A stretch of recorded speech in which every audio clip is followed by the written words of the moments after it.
Jesus. Say, Heavenly Father, that you never, never fail. Our Father, that will never ever fail us. Jesus is our Father, He will never ever fail us. Rock of Ages, never ever fail. I am a Father that will never ever fail. I have a Father that will never fail us. Jesus is our Father, He will never ever fail us. Rock of Ages, never ever fail. This is the day that the Lord has made. And when you receive the gift, you must give glory to the giver of the gift. The one who has brought us together. The one who has counted us worthy. Yorùbá ní àárẹ̀ ní pé ikú èpẹ́ o. Sickness can last long. Death doesn't last long. Àwọn ọmọ bíbá ṣe tinkle little star. Ó ti ṣe báyìí ti kú. This will not be your last service. When I say it, when people do their birthday, I say, this will not be your last. I know what I'm saying. I pray for you. Today will not be your last service. Will not be your last Father's Day celebration. The Lord will spare our lives. With all humility, we'll come before you, Father, to say thank you. You are mindful of us. You say, who is man that you are mindful of him? You have made us a little lower than angels. But the scripture says even that we are the one that we even judge the angels. That shows how important we are to you. You have blessed us with all these benefits free of charge. Nobody has paid for the air we breathe in every day. And I said last time, if we were to buy this air, I don't know. If we were to put it by our side, or buy it like credit, or this counterfeit that they use, let me tell you, phone Nanji, I tell Mama Jabba, some will come and steal it. But free of charge, you've given us everything. Even things we sell for ourselves, you gave us free. The land, the water, everything. You didn't charge any one of us for these benefits, for the plants, for the oxygen, for everything. Father, we want to say thank you. We've not come in our own name.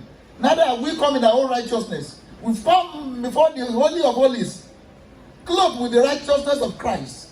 We have come in the name of the Messiah. We've come in the name of your only begotten Son. Father, let our petitions, let our praises, let everything we do today be holy and acceptable in your sight in the mighty name of Jesus. Accept our person, accept our gifts, accept our praises. Father, as we have glorified you, everyone who agrees by saying amen, let your glory rest upon us as well. Let your glory rest upon us as well. Magnify yourself. I usually say, you are the wisdom of the wise. You are the power of the powerful. You are the might of the mighty. You are the wealth of the wealthy. You are the one that confound, use the foolish things of this world to confound the wise. You are the one that use these powerless things of this world to confound those who are strong. We want to say thank you. For this moment, we want to say thank you. For this reunion, we want to say thank you. Many are dying. Many have been forgotten. Many have been written off. But here we are today. We give you all the glory. Without the exalted, O Lord. Father, I've come before you, O Lord. Anoint my tongue to speak the mysteries of God. Anoint my tongue. Anoint their hearts to receive and to assimilate and to understand the mysteries of God. Let your name be glorified. Let the blessings be ours. Take charge, O Lord. Let the entrance of your word give understanding. Let it give illumination. Let us be enlightened. Let us be enlightened and empowered to overcome all adversities and adversaries. Thank you, Father, for answering prayers. Once again, want to speak in your name? Speak through me, O Lord, and glorify yourself. In Jesus' mighty name we have prayed.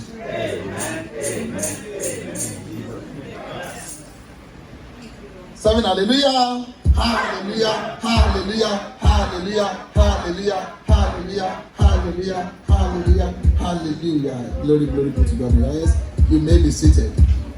You may be seated, not you must be seated. It depends on your duty. So you won't tell the cameraman to sit down, you won't tell the ushers to sit down comfortably. So they are watchers. You are welcome into the presence of Him. You are welcome to the presence of my Father and your Father. The one in whose presence we've appeared. How do we go about it today? Sometimes, let me start this way before I give you. Sometimes it depends on the P that you see in life. Some see problems. And in the same problem, others see probability. Others see possibilities. Let me just start this way. Look at this drum. If you know for how long I'm trying to get this drum to the United Kingdom. When I want to get something, I don't want anything to stand on my way. Once I set my mind to do something, I don't stop halfway. That's why even when I'm going somewhere and something happens on the way, I don't settle for anything. I will get to where I'm going. You can't stop me. Because once a mind is made up, you say, when there's a what?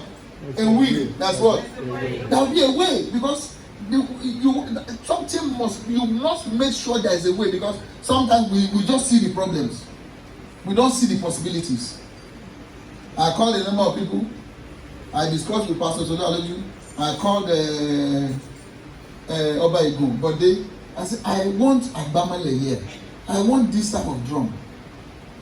I googled, searched.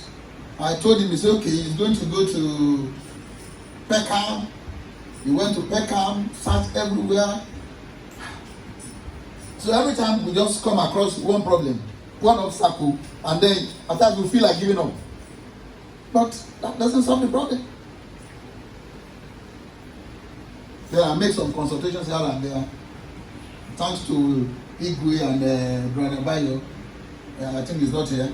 I said, look, this is what I want. And I don't care how much it will cost. I want to get this into London. So they said, oh, it's shipment. Whatever it's going to take, get this thing. Because most of the time, well, excuse me, when we don't have iron here, we can make do with something like this, and then everything will flow. We've done this on the mountain without any talking drummers, and it's been okay. So why can't we do it here as well? So in life, always see possibilities. There are obstacles. There are bound to be obstacles. There are bound to be challenges in everything you want to do. Everything you set your mind to achieve, you will see challenges. You will see things that will frustrate you. You will see people that will discourage you, that you can't make it, it's not going to be possible because of these reasons, because of these reasons. Don't look at why it will not be possible. Look at how it is going to be possible. Don't look at why. Some people will tell you 20 reasons why it is not going to be possible, 50 reasons why it's not going to be possible, but just hold on to that one reason that you believe on, that with this one reason, I will get it done and it shall be done. It is well with you in the name of Jesus. Amen. So when they say do something, I gave an example. Somebody was maybe an appreciative message on the mountain. He said, Daddy doesn't see something that is not possible. Because when I said, come and carry this, and the next thing I just hear is that, Daddy, I can't lift it. You remember, okay, those of us who watch the live program, they will say, come and take this. They will say, Daddy, look at the size now. When I called Okiki now, come and carry this. Oh, without even touching it.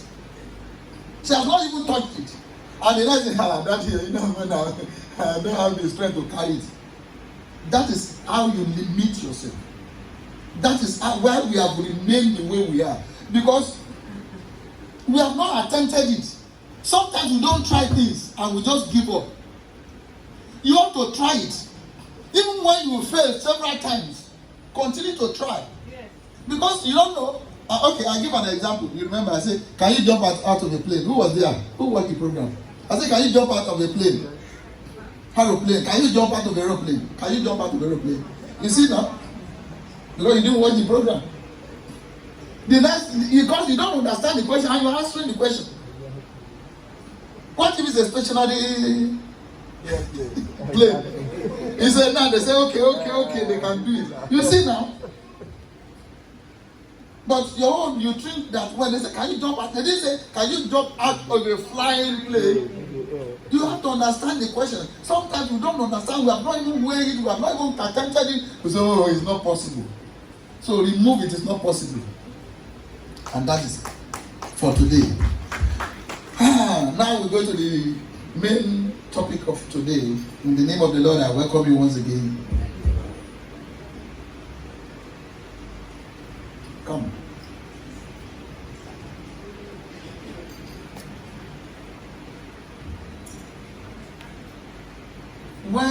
Who is an advocate? I want to talk about advocate and advocacy today. Who is an advocate? Take a microphone there. Who is an advocate? What's the job of an advocate? The duty of an advocate. To the one who has hired him. Because an advocate don't represent themselves. An advocate is somebody who is being hired to do what? To represent others. Where they have no voice. Where they have no authority. Where they needed a representative. Can you give me your own? What's an advocate? An advocate is someone that represents you, fights for you, and just communicates everything that you have to say. There's one main word there. Represents you. Defend. An advocate must be ready to do what? To defend you. Let me tell you, by the time you go to see an advocate, he's your confidant at that point. You open up to him. And the ethic of the work, he must not disclose certain things, even when you open up to them. So, now, I'm a thief. I've stolen. So it is now the duty of the advocate. Tell me the truth. I've told you the truth. And I'm hiring you. You see, sometimes, we had a case in Basharon, sometimes we bought a land. And those who duped us got about 7 lawyers. And when I appeared, I was so embarrassed. Oh, lady lawyer. No. And these are lady people who have come to defend this man. They knew that he stole this thing. And because they've been paid. So no matter what you have done wrong, the law permits you to have what? Representation in law. That is part of United Nations freedom of right, human right. That you must have equal, you must have your representation. So somebody must speak on your behalf. I know you are a thief. Everybody know you have stolen it. And your lawyer is coming. Will your lawyer come and say you are a thief? Your lawyer is not coming to prove that you are a thief. Your lawyer is coming to prove your innocence, that you are innocent. So you see how difficult it can be. That shows that a lawyer, an advocate, when they say a barrister, you know you get to that level that you need a barrister. Confide in me. What happened? As we are doing.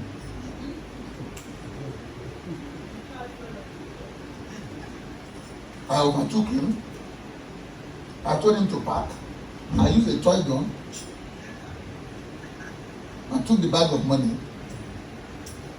That's then how much is the money? The lawyer will ask me, it's £1 million. We have to negotiate here. We're not declaring the money.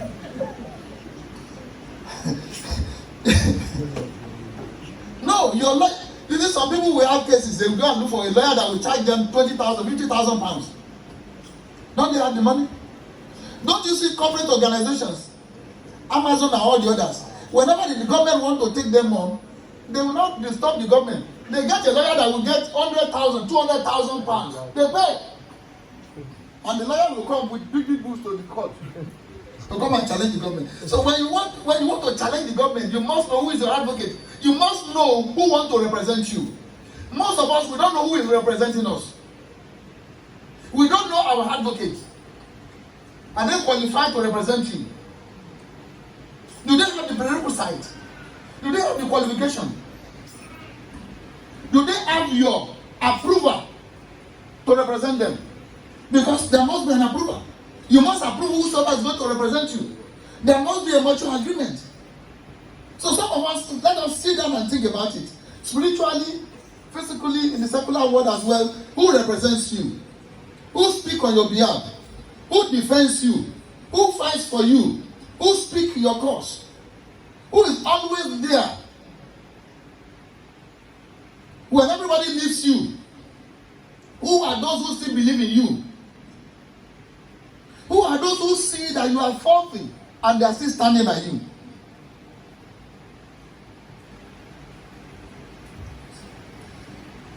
So, there's been so much on the internet on advocacy, and I want to treat the topic today, the human advocacy and the spirit advocacy. We need both. From time to time, we need both. An intercessor, an intermediary, a mediator, a go-between, a representative, a defender, somebody who is ready and willing. Sometimes, let's look at the spiritual before we continue. Most of the sins you have committed, is God or Jesus not aware of it? Is Christ not aware of those sins? Then why is he defending you? So sometimes it is not about whether you are right or you are wrong. It is about who represents you. It is about who speaks on your behalf. It is about who defends you. So many times, the apostles of Christ, the disciples of Christ need someone to defend them. They needed somebody to speak on their behalf. Let me start with Matthew chapter 12. Let's start from verse 1. Matthew 12:1.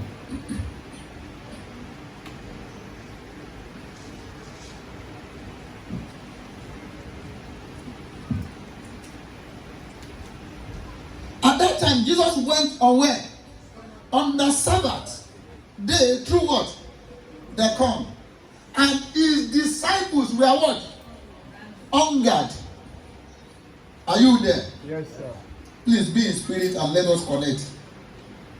And his disciples were hungered or hungry and began to pluck ears of corn. To do what? To eat. To eat.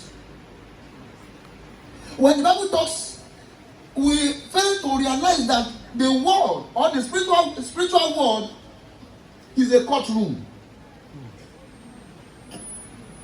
Where you have the accusers, the Bible says, when you look at these terminologies, you must know there is a court setting. When you talk about advocate, intercessor, when you talk about defendants, accusers, somebody must accuse you because another person defends you. If you are not being accused, you don't need a defender. So now, the accusers are always around you, watching every step and every action. In order to do what? To accuse you before the master judge. And what will they do? They will use the law. That you are breaking this part of the law. Let us go to the secular world. I have never seen somebody that will tell me that in the country you live, you have never broken any law. It's because you are not caught. Yes, even driving. Don't you know how many driving offenses you have committed? Because nobody caught you. When they say 30, you have gone 40. And because we are not caught. We can say it anywhere, they said it. Because nobody caught you. The moment moment they catch you, you will know. So one way or the other, we have defaulted. And then when somebody is caught, he's supposed to run 70 and he's on 85. When they caught him, you easily judge others. But you have done the same thing and got scot free. But the moment they say somebody has done it, you are the first person to come and judge. Look at now, the disciples came. The disciples were hungry and they were plucking the corn. They didn't plant the corn. It wasn't their farm and they had no right to pluck those corns. But yet they were doing it. Let's read further. The next verse 2. But when the Pharisees saw it, they said unto him, behold, look at who? You are not talking. Look at who? Your disciples. Behold your disciples. What are they doing? They were doing what you are not what? Lawful. Because these are the these are people that of legality. The Pharisees are we call them the legality people. They just, you are not following the law, it's not legal. Okay. Now the accusers has come against the apostles of disciples of Christ. Let's look at it this way. Sometimes as leaders we make some mistakes because somebody is pointing out the fault of our followers, and instead of defending them, we come back to accuse them as well. So your defender must not be your accuser. No matter how wrong you are, your lawyer cannot go to the court and be asking you, why did you do it now? So don't you know that is wrong? I'm just representing you because you pay me. So is what we should know, that it is a duty of care that you must defend those who are yours. No matter what your own children has done, what your children have done, no matter what they do, if there's any issue, won't you will say, oh, that's the way they used to behave. What do? You stand to defend them. So exactly what Christ did here, let us see. They said this was what they were doing. Let us look at the reply of Jesus quickly. But he said unto them, have ye not read what David did? When David was what? Was hunger. And they were with, and they that were with him, verse 4. How he entered into the house of God and did eat the what? The shewbread, which was not lawful for him to eat. Neither for them which were with him, but only for the priests. This is what we call an advocacy. Somebody has come to accuse you, and the next thing, after accusation, what's the next thing? It's condemnation. After accusation is condemnation. After condemnation, you go to judgment. But Jesus did not take that pose of condemnation. Neither did he join in the accusation. But what he did was, he explained to them that, fine, to you it is wrong, but it is not wrong. The next verse. Or have you not read in the law how that on the Sabbath day the priests in the temple profane the Sabbath and are what? Read that verse, everybody. Oh, I did not read in the law. The priests in the temple profane. What is profane? Violate, that's a good word. On the Sabbath, and they become what? Why were they blameless? You see, you use law to counter law. It depends on how deep your knowledge is. Give me Matthew chapter 9, verse 14.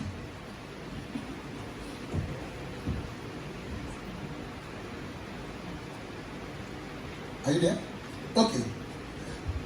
Then came to him the disciples of John, saying, Why do we and the Pharisees fast often, but your disciples don't fast? Why? The next verse, Jesus answered them again. And Jesus said unto them, can the children of the bride chamber mourn as long as the bridegroom is with them? No, the day will come. But the day will come when the bridegroom shall be taken away, and then they shall fast. Give me Matthew chapter 15, verse 1. 15:1. Then came Jesus to who? The Pharisees. Then what happened? Read further. Which were of Jerusalem, saying, why do the disciples transgress the tradition or the of the elders? For they wash their hands when they eat bread. Why they don't do what? They don't wash their hands when they eat. When they eat bread. So every time, everything you do, somebody is watching to accuse you. So it depends on who now defends you. We're going to the spiritual later on. Let's deal with this now. Why do the disciples transgress the tradition of the elders? For they wash not their hands when they eat bread. And to be sincere with us, some of us who like bread, like Rabedu, do you wash hands before you eat bread? No, do you wash your hands before you eat bread? The moment you pull up the plastic bag and you start eating. So these are traditions. They say they're broken traditions. The next verse, let's see. But he answered and said unto them, why do you also transgress the commandments of God by your traditions? So at times, people don't understand why the scripture says, why the scripture says in the book of I think, okay, give me James 5:23. I think it's 5:23. Let's see. You understand that now.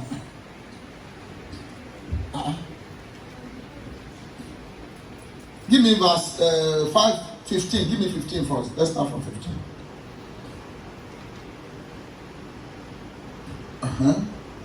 Okay, and the prayers of faith shall save the sick, and the Lord shall raise him up. And if he has committed sin, they shall be forgiven him. The next verse. Everybody read that verse now. Confess your failures of one another and pray one for another that you may go heal the effectual. What is the purpose of the confession now? If you understand with the two verses you have read.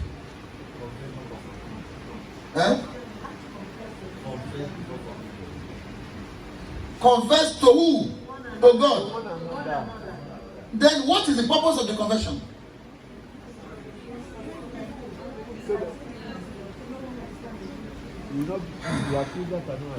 The reasons we have this problem is this. You don't know the purpose of the confession. If I'm confessing my sin to you, there must be a reason. And the reason is that you can be an advocate. Okay. To speak for me. And whatever sin I've committed, whatever sickness that has come as a result of, or punishment that has come as a result of that. That's why he talked about the effectual fervent prayer of that righteous man you confess to. Oh, okay. We now avail. He said, look at, go to back to 15. Go to back to 15, you will see there. And the prayer of the faith shall save the sick. And the Lord shall raise him up. And if he has committed any sin, because he has confessed and somebody has prayed and an advocate for him, he shall be forgiven. Give me John 20:23. John 20 verse 23. You will see what Jesus told them there. Read, everybody. Whosoever sins, he was addressing the disciples. You have to stand in gap for people. You have to be an advocate. If you remit anybody's sin, it shall be remitted. That is the purpose of When I confess my sin to you, number one, you can't help me. Number two, you can't pray for me. You don't even have the authority and everything. Then what is the purpose? So the purpose of confession is what? To get help, to get an advocate, somebody who will defend you, who will speak on your behalf, who will plead your cause.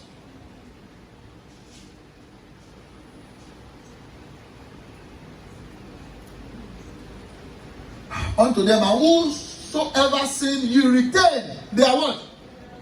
They are retained. The Lord be with you. Amen. Let's now go to the Old Testament. Genesis chapter 18. You don't let me.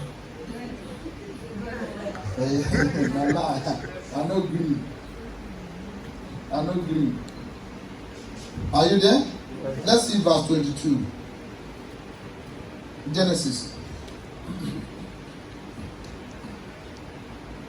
This was how the work of advocacy started.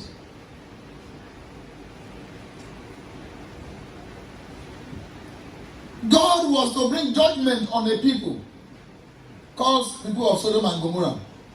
And that was where Lot was.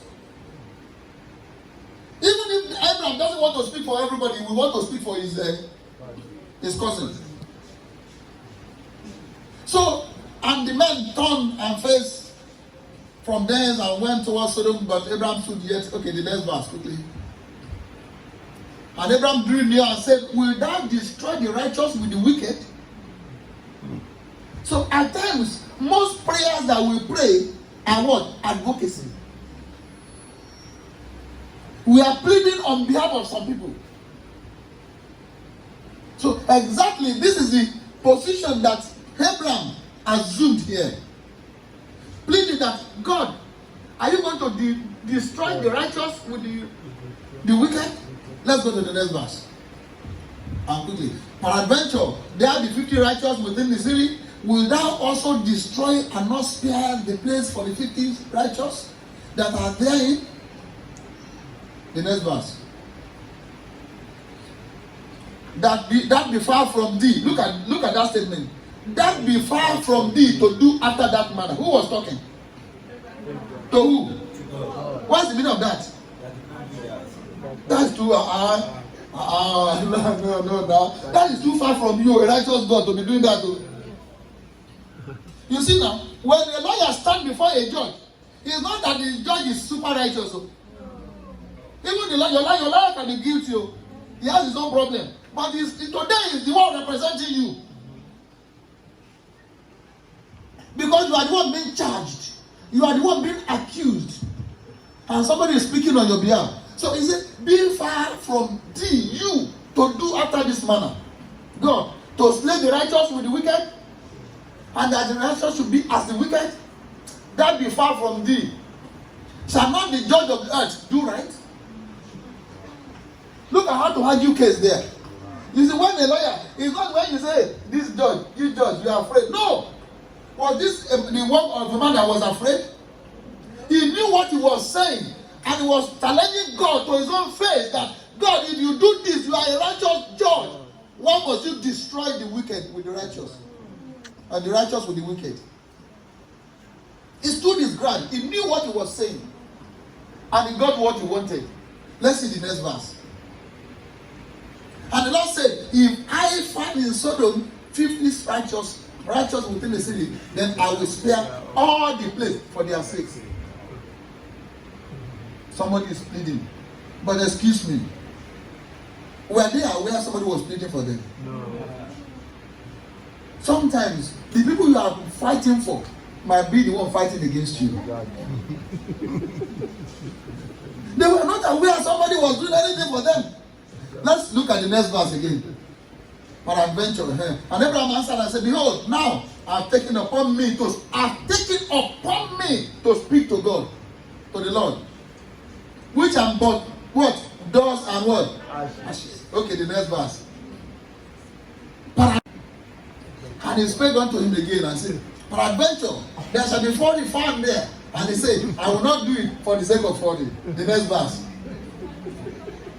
You see, you don't stop arguing your case until you get what you want. One day somebody said, I'm a lawyer, but I'm shy. You are timid, you are shy, you don't like talking, you better change your profession. You are in the wrong profession. If you don't like talking, you have to talk. Because that is what you are employed to do. So if you are a lawyer, you must be able, you want to, people will, people, sometimes the life of somebody is in your hand. The way you argue the case, the way you are able to speak out. That means some judges will find some lawyers so intelligent that even what the judges don't know, they'll bring it up. This was what Abraham was bringing up. Nobody has ever confronted and challenged God like this before. Yes, they are wicked people, but the righteous don't deserve to die. The next verse. And he said, behold, now I have taken upon me to speak unto the Lord. Our adventure there shall be what? 20 far. And he said, I will not destroy it. He didn't stop. Let's read one more verse. And he said, oh, let the Lord not be angry. That's when you say, my Lord, I want to crave your indulgence, please. Let my Lord not be what? Not be angry. Okay, why is he not angry? What do we do now? The next verse. Okay, sorry. Oh, let not the Lord be angry. And I will speak yet but these words. Peradventure what? 10. Be found. And he said, I will not destroy for the sake of 10. This is what we call advocacy. It is not that people will not be wrong. People will continue to be wrong. People continue to break laws. And they must engage somebody who is qualified to represent them, to speak on their behalf. Give me Exodus 32. Let's see verse 9. Exodus 32. This was a place where Aaron made the golden calf. He made the golden calf. And Moses was so angry. But God was angrier. Moses was angry. God was angrier. And the Lord said unto Moses, I have seen these people, and behold, they are what? Stiff-necked people. Then let us see God's proposal. Verse 10. Everybody, let's read that. Now therefore, let me alone, that my wrath may wax not against them, that I may consume them, and I will make a day great. Was that the original plan of God? No. But it was a proposal. He said, now therefore, let me alone, Moses. Leave me alone. I'm giving you a new proposal. Let me kill these people. And I will raise out of you great nations. The next verse, let's see. Okay, let us see Moses. Everybody, let us read that verse. And Moses besought the Lord, his God, and said, Lord, why does thy wrath wax on against your people, which thou hast brought forth out of the land of Egypt, with great power and a mighty hand? Why are you angry with them? You know them. You created them. You brought them out. Why are you angry? An advocate speaking here. The next verse.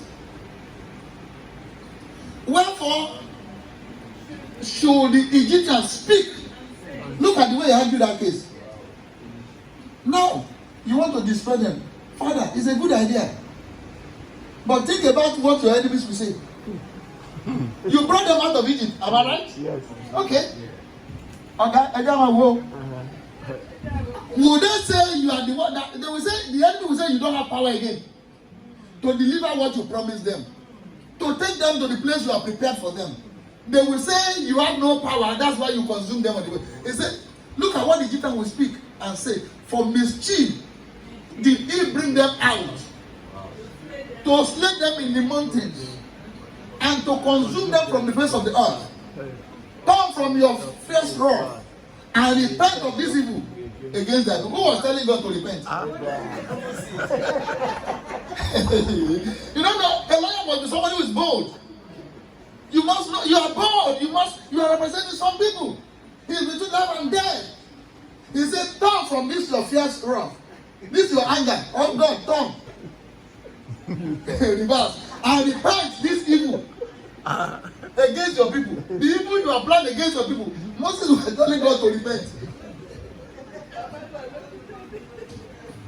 No, lawyer. So that means that every time you pray for somebody, you want to argue a case. You must understand the case. You must know how to present the case as a representative. You must know how to defend your client. It's about argument. Because what we use for prosecution is law. And what we use for your defense is the same law. So you have to find clauses. Now look at the clause that Moses has found there. What will this Egyptian will say that you brought them out and then you could not deliver what you promised them. And the next thing is going to destroy them in the wilderness. Say, okay, you better repent. That's not presentable. How will I argue that? The next verse, let's see. Remember, look at the Moses here arguing this case. Remember Abraham, Isaac and Israel, their servant, to whom thou swearest by their own side you swore. And said to them, I will multiply your seed as the stars of the heavens. You see now? You use the word of God. So no. This is what you say. These are what we call advanced prayers. It's not just ranting. It's not just go and kill them, No. It's about you bring out what God said. You bring out his word to now confront him and challenge him. To prove. This is what you say. And if your enemy said this, why must that happen? You have the last say. Okay. I have spoken of, will I give unto your seed, and they shall inherit it forever. One more verse before we leave that. And the Lord repented. Excuse me, everyone read that verse 14. And the Lord repented on the evil which he sought to do into his people. Who forced him to repent? Moses. Sometimes, if your lawyer says, don't worry, I'll win this case for you. There are so many things behind it. Yes. Some lawyers even have good relationship with some judges. Yes. It's not about what you see. When the lawyer says, I'm taking 100,000 from you or 10,000 from you, it's not just you want to go, what at Melody? Don't worry. There are so many things you don't know and you will never know. Yes. It depends on the relationship. So Moses has the effrontery to talk to God that repent, and God said, the Lord repented of the evil which he thought to do to his people.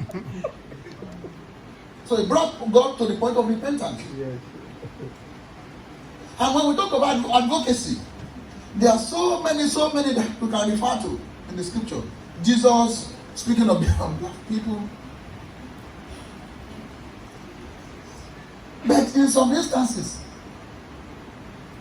there are issues that some people that you trust, that you rely on, that will advocate or speak for you, will be the first to leave you. Because it will get to a point that spirituality will not help you again. That it is about who you know, not what you know. In some countries, what you know matters than who you know. But in some countries, who you know matters than what you know. In some countries, you need both to survive. Jesus had, at a time, about 5,000 men following him, apart from the disciples who ate bread. But this same Jesus, when he ran into a problem, his inner carcass comprises of who? James, Peter, and John. They left him. Sometimes your most trusted friend will leave you. Sometimes when you run into some problems, some people don't want to be identified with you. They don't want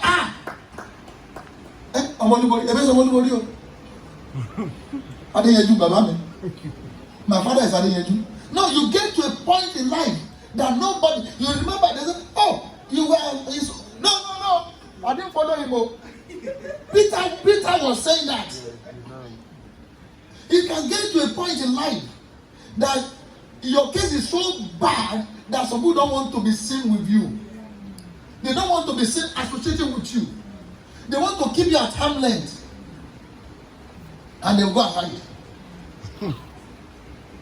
So at times, we go into problems like that. Okay, give me John chapter 19, verse 38. Let me give an example of Christ there. Everybody left Christ. Sometimes, God has prepared some people.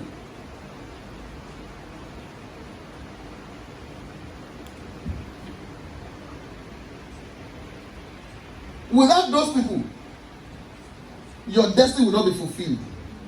Your story will not be complete. The story of Jesus did not end with crucifixion. If it ended with crucifixion, then there will be no Christianity. Because there will be no victory. There will be no resurrection. But all those who followed Jesus throughout his ministry, everyone ran away. They now needed somebody who had connection. They now needed somebody who is prominent. Somebody who is influential. Peter had no voice. John had no voice. And couldn't say anything to save Jesus. But at this point, after the Joseph, who, the Arimathea, being a disciple of Jesus, secretly, he never followed Jesus publicly. You will never see them following him. Why? For fear of the Jews. He went to who? Pilate. Was that Peter that went to Pilate? No. Who went to Pilate? So sometimes the people, you don't know who is going to be there for you. Beside Pilate is that he might take away the body of Jesus. And Pilate gave him leave. He came therefore and took the body of Jesus from the cross. The story wouldn't have been complete without such a person. So advocacy might not be in prayers all the time. It might be somebody helping to fulfill a purpose. The next verse, let's see. Everybody read that verse. And he came also to Nicodemus, which are the first time to Jesus behind, and brought a picture. Was Nicodemus part of Jesus' disciple? No. But they came. So sometimes some people that are just watching you from afar will be the one that will remain with you.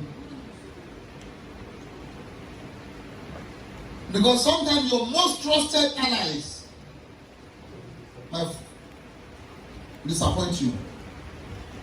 Let me show you something in John chapter 8. John chapter 8. Let's see from verse 1. It's a story you all know very well.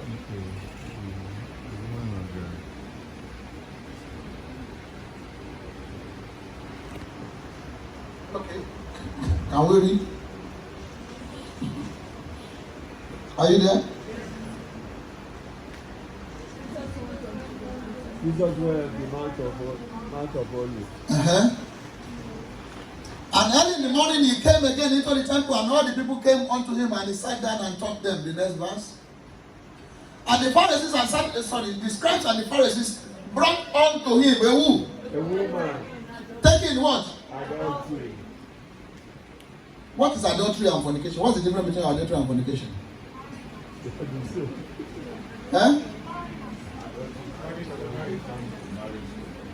Adultery is committed by who? Married. The woman was what? Married. And when they are set her, when they set people in the midst, they put them in the center. That's what it means. And everybody is holding what? Stones.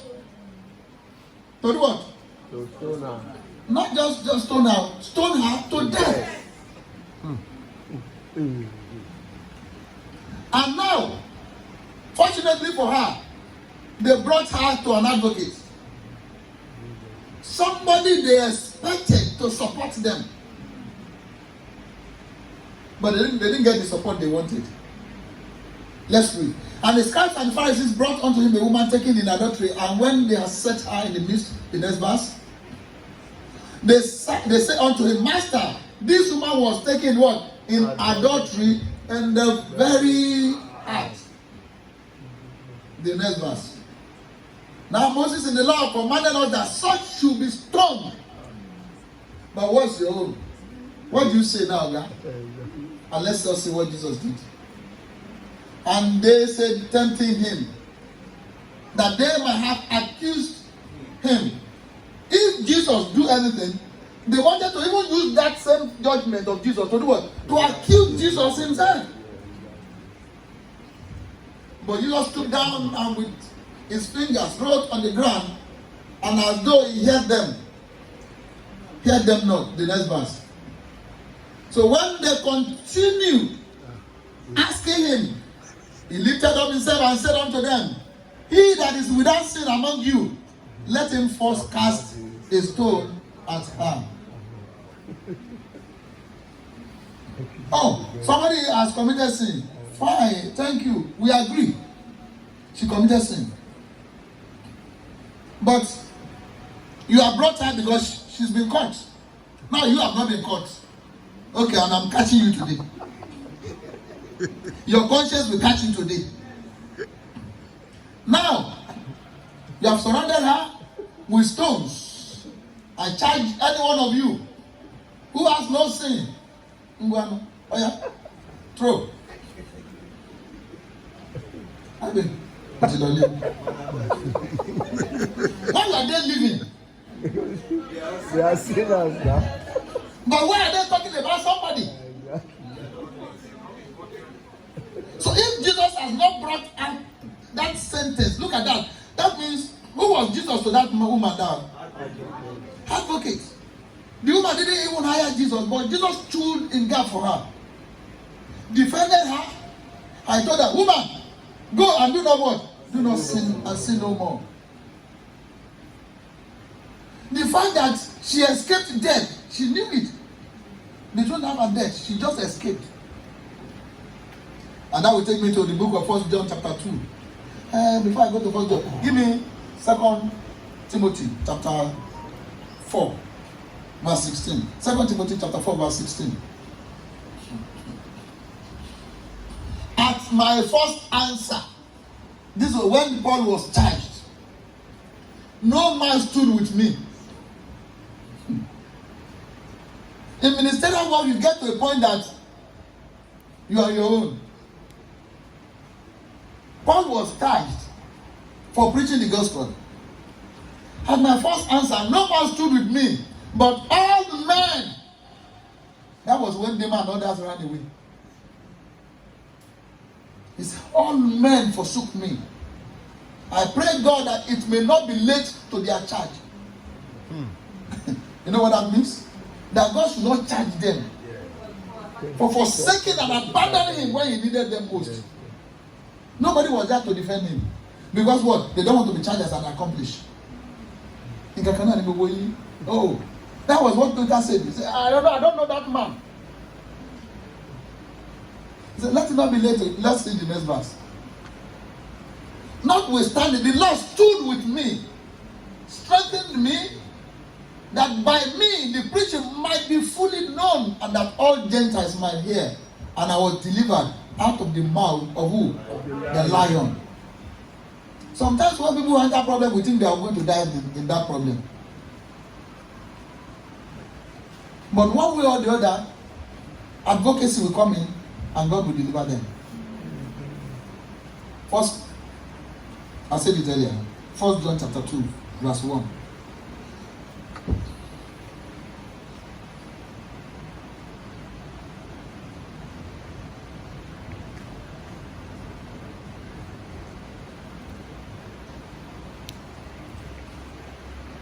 My little children. Everybody read that. My little children. These things write I unto you, that you do not do what? I wrote this to you, chapter 1. If you read chapter 1. I wrote it because you should not do what? Sin. You should not sin. However, if, underline, not when, if any man sin, what do you do? Turn to who? Your advocate, your spiritual representative in heaven, before the highest court of justice. That's why in Christianity you talk about pardon, forgiveness. Am I right? Yes. You talk about reconciliation. You talk about justification. All these are terms that you use in the court to set people free. When people are charged, discharged and what? Acquitted. So you say now, if you have problems, that's why Christianity is different from any other religion. There's not any other religion that has got an heavenly advocate. Tell me that religion. Somebody will always stand in gap for you before the Almighty God to plead your cause. Sometimes we may not get what we want. Okay, well, so we have an advocate with the Father, Jesus Christ, who? The righteous. Remember in the book of Luke, chapter 15. Hallelujah. Hallelujah. There was a prodigal son that went away. He said, Father, I'm not worthy to come before you as your child, of your son, and this and that.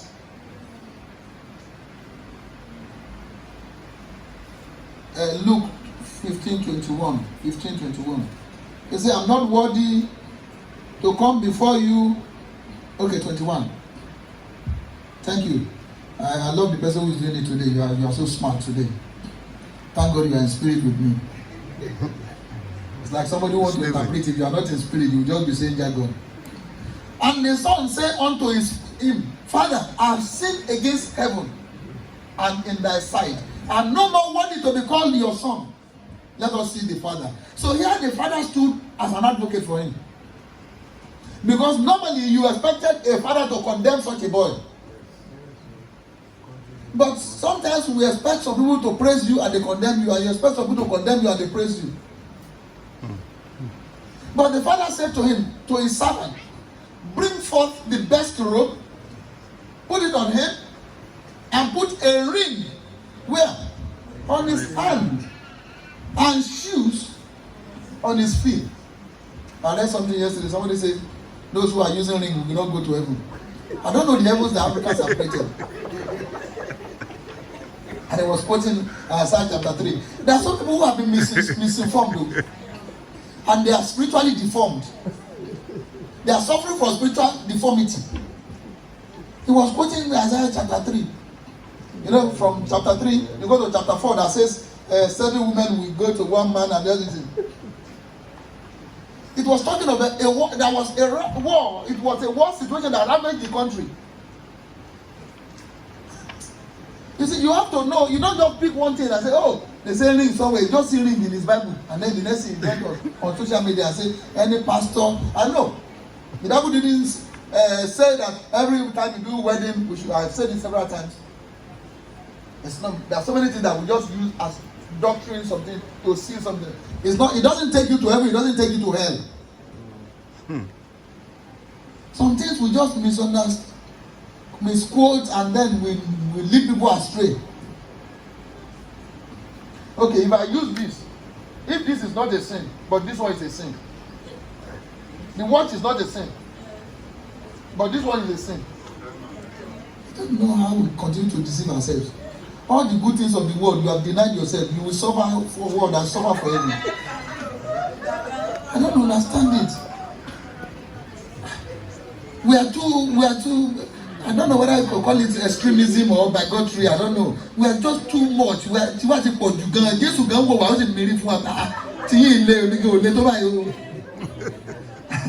Even Jesus was eating and drinking. They were calling him gluttons, wine bibbers. Even Jesus lived his own life, but your own. Everything is sin. Even if you laugh too much now, hey, you have committed sin. You committed sin.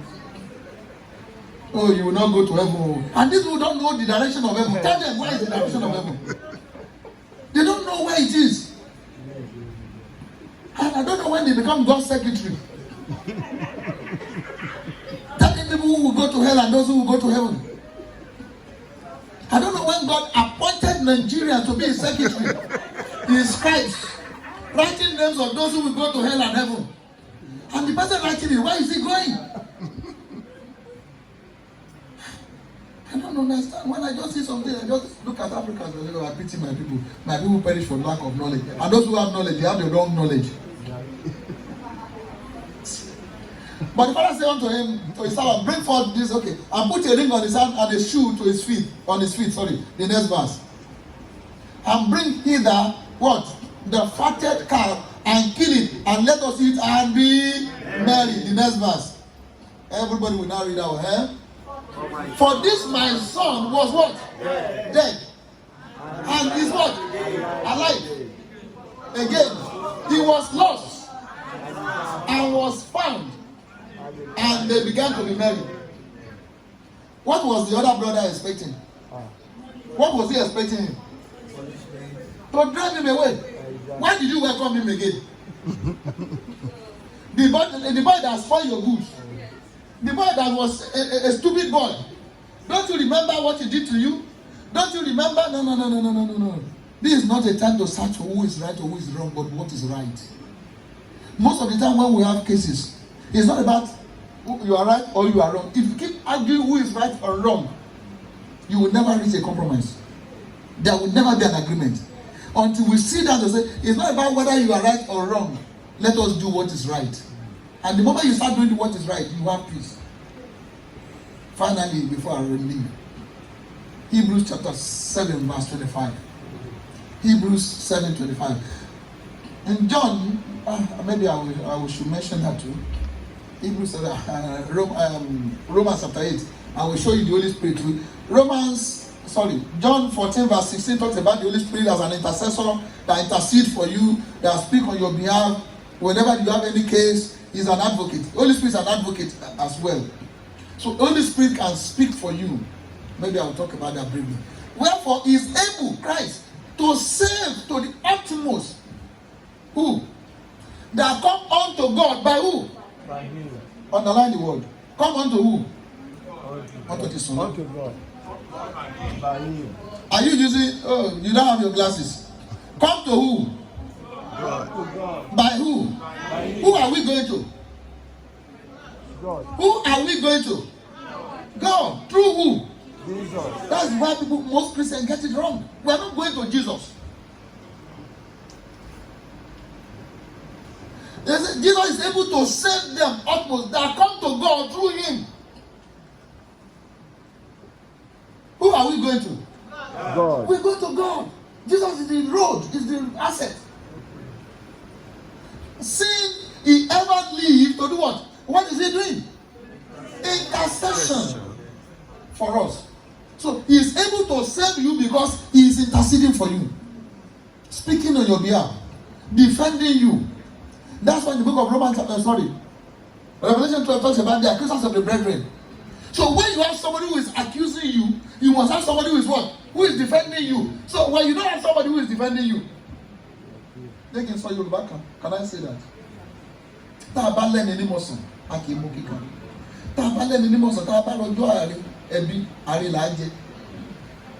When you have somebody in the courtroom, even when your case is bad, but you will still be justified because you have somebody who is representing you there. So we Christians, most of the time, even when we are guilty, we've been justified, we've been discharged, we've been set free because somebody has taken it upon himself to sit in the highest court to plead for us.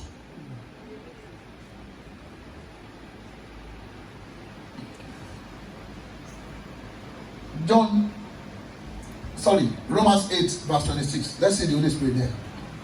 Holy Spirit, Romans 8, 23. 26, sorry. Likewise, the Spirit also helpeth our infirmity, for we know not what we should pray for as we ought. But the Spirit itself maketh intercession for us with groaning which cannot be uttered. The next verse. That means the Holy Spirit does what there? Intercede for us. As he searcheth the heart, he that searcheth the heart knoweth what is in the mind of the Spirit, because he maketh intercession for the saints according to what? Will. So when the Holy Spirit intercedes, not according to your will, not according to what you want. No. His intercession is according to the will of God for you. You might not know the will of God for you, but the Holy Spirit knows. Verse 34. Everybody, let us read that. Who is he that condemned me? It is Christ that died? Yeah, rather, that is risen again, who is even at the right hand of God, who also maketh intercession for us. So we have an intercessor. We have an advocate. It is impossible for you not to stumble. But when you do, always learn how to turn back. Pleading, confessing to your advocate to plead your cause before you are sentenced, before judgment is pronounced upon you. So, when you have Christ, you should be rest assured that the Spirit of God will always intercede for you, and Christ himself, seated on the right hand of God. Why is he seated there? You must understand. It's because of his advocacy. That is why he is seated at the right hand of God. It will get to a time that he will not be seated there again. When all the kingdom has been handed over to the Father. When he finishes his role, he will finish his role. So, once again, Onídúró mi ẹ ṣé o. Onídúró mi ẹ ṣé o. Bó bá ṣènìyàn ló dúró ni a ti máa sọ̀rọ̀. Bó bá ṣènìyàn ló dúró ni wọ́n ti sá lọ. Bó bá ṣènìyàn ló dúró ni wọ́n ti máa ṣeré. Ọpẹ́lọpẹ́ mi. Onídúró mi ẹ ṣé o. Ó kù ẹ̀ẹ̀mejì. Onídúró mi ẹ ṣé o. Onídúró mi ẹ ṣé o. Bó bá ṣènìyàn ló dúró ni a ti máa sọ̀rọ̀. Bó bá ṣènìyàn ló dúró ni a ti sá lọ. Bó bá ṣènìyàn ló dúró ni a ti máa ṣeré gan. Onídúró mi ẹ ṣé o. When the accusers of the brethren, when they come against you to accuse you of things you know nothing about, when they rise from left and right to condemn you, when you look at people's face, you expected them to defend you, and the same people who are charging you, the same people who are pointing accusing finger at you, when you look left and right and you see no one, please look up. Help is coming. Help is coming. Help is coming. Help is coming your way. Sometimes we go into serious problem. And some people, because somebody knows somebody, and somebody is using somebody against you. Sometimes we don't know even who to call. When we run into some problem, we don't know even who is going to help me now. Who is going to save this situation? When the help of man fails, when no one cares. When someone will say, Ọlọ́run mú, so nìkan, is it the only one? Ìgbéraga rẹ̀ ti pọ̀ jù, so nìkan ló lówó ni. So nìkan Ọlọ́run pè ní. These are people that will disappoint you. They disappointed Jesus. He said Jesus did not trust men. He knows the heart of man. They can go anytime, they can leave anytime, they can disappoint you anytime, they can fail you anytime. And last one, I want you to sing that song in the spirit. Onídúró mi ẹ ṣé o. I hope it's calling. Onídúró mi ẹ ṣé o. Má lo wa o, ara rẹ ní lo fún. Onídúró mi ẹ ṣé o. Bó bá ṣènìyàn ló dúró ni a ti máa sọ̀rọ̀. Ọpẹ́lọpẹ́ mi. Bó bá ṣènìyàn ló dúró ni a ti sá lọ. Bó bá ṣènìyàn ló dúró ni a ti máa ṣeré lọ. Onídúró mi ẹ ṣé o. Even the Bible says you should not do sweat. You know what they call salty for people. Hey, guarantor. You know when you run away, what happens to you? You want to be guarantor, very beautiful, for a criminal. Oh, but Jesus stood for you. Yes. We were labeled a criminal. Everybody avoided us. Everybody ran away. But Jesus said, come on, I will stand for you. And why will you are a righteous person? Why the cocoa here now? Don't let stain you with his own bad habit and bad behavior. I say, I will stand for him. When they want to discharge you, they say, okay, we need a guarantor who has a banana island, a level 18 or level 20 officer. And then they put some qualification that they know you will not get. But this man has got everything. He has everything. Ask him for anything. He will step out and say, look, I will stand by you. I will stand for you. They say bail is free, but sometimes it is not free. You need a guarantor. You need somebody to sign the dotted lines. So Jesus has done that for me and you. So from time to time, we should remember when you are being castigated, when people are condemning you even without knowing the truth, when people were accusing you, he still believed in you. He stood in gap for you. He pleaded your cause. He defended you. He fought your battle. He became your advocate. When they were accusing you, he was reconciling you to God. When they were judging and condemning you, he was not judging you. He told you that you are more than conqueror. He brought you unto himself.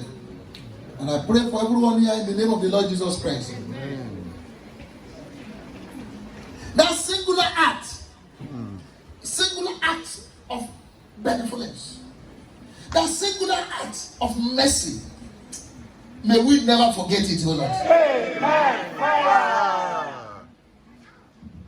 I know for myself, I don't know for you. There are situations that if Christ has not stood in gap for you, if the Holy Spirit has not stood in gap for you, even the people that were used of the Holy Spirit. If God did not raise them, they cannot do it. If God did not touch them, they cannot do it. Father, we just want to say thank you for Jesus Christ. Thank you, Lord. We will have been sentenced. We will have been killed. We will have been stoned to death according to the law. But your grace is above the law. You lifted us up when we were bowed down, when we were charged, when we were condemned. We want to say thank you, Father. Thank you, Lord. They surrounded us with their stones. Let us kill him. He deserved to die. She deserved to die. But you stood your ground that we must live. And today, because we are alive, we're living for you. You paid the price, the ultimate price. And you have not stopped defending us. We want to say thank you. Christ, thank you. Yeshua, thank you. Our Lord, thank you. Messiah, thank you for standing in gap before the Father day and night to plead our cause. I pray for everyone here.